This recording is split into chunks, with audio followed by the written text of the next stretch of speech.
蓝忘机像是想到什么一样，仔细地查看魏婴9岁之前的记忆，发现真的只有这几个片段，这不合理。蓝忘机努力地搜寻着魏无羡的识海，发现了一道封印。蓝忘机小心地碰了一下，没有解开。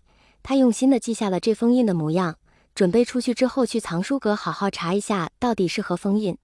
蓝忘机主动脱离了识海，魏无羡被蓝忘机从身体里弹了出去。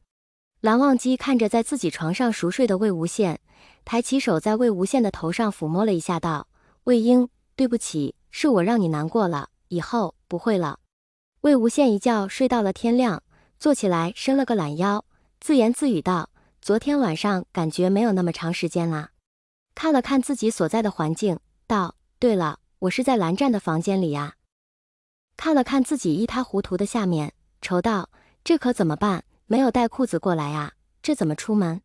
正好蓝忘机进来，魏无羡道：“蓝湛，你借我一条裤子吗？我没带裤子过来。”蓝忘机闻言，耳朵刷的一下就红透了。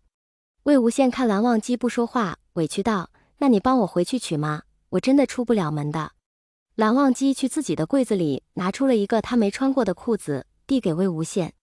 魏无羡开心道：“我就知道蓝湛你不会不管我的。”魏无羡拿过裤子闻了一下，道：“蓝湛，这裤子上有你身上的檀香味，真好闻。”蓝忘机闻言害羞了一下，道：“新的。”魏无羡套上裤子道：“啊，你没穿过都有檀香味，要是你穿过的是不是更好闻呢？”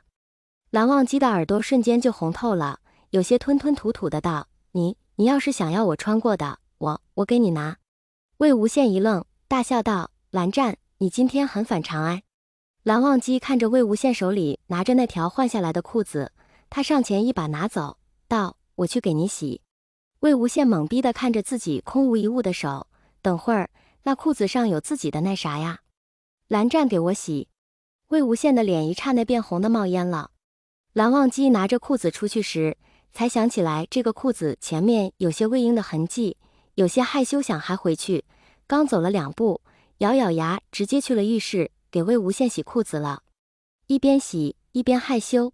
等蓝忘机回来了，魏无羡上前道：“蓝湛，你真的给我洗了呀？”蓝忘机点了点头，轻声道：“魏婴，你今日跟我去一趟四长老处。”魏无羡懵逼，为什么？还有四长老是谁？我认识吗？蓝忘机道：“四长老是药阁的长老，医术很好。”魏无羡拍了拍胸口道：“我身体可好了，一点毛病都没有，干嘛要去看医师？”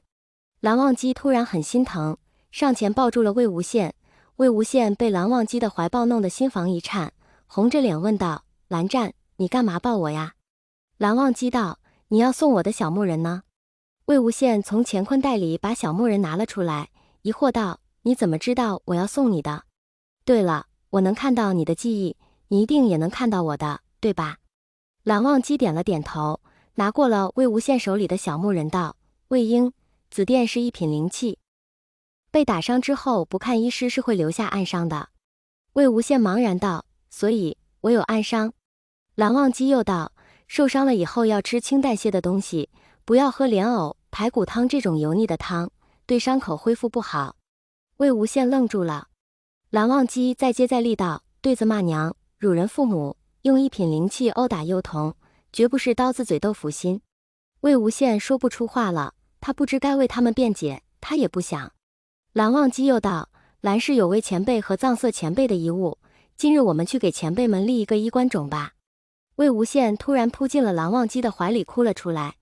蓝忘机紧紧地搂住魏无羡，想着哭吧，哭吧，哭完了就再也没有苦难了。魏无羡哭够了，就跟着蓝忘机去了药阁，在四长老的怒视下，开了一堆的药，回到了净室。蓝忘机让他在净室待着，自己去了魏无羡的客舍，把魏无羡的东西都收拾走了。蓝忘机回到了净室，就把魏无羡的衣服整齐的叠好，放到了衣柜里。魏无羡猛道：“蓝湛，你怎么把我的衣服都拿过来了？”蓝忘机回头看着魏无羡道：“我们晚上需要住在一起。”魏无羡一问：“为什么呀？”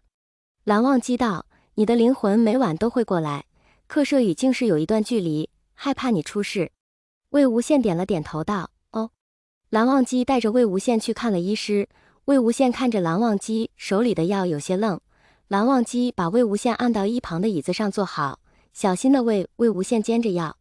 魏无羡突然道：“蓝湛，不抄书了吗？”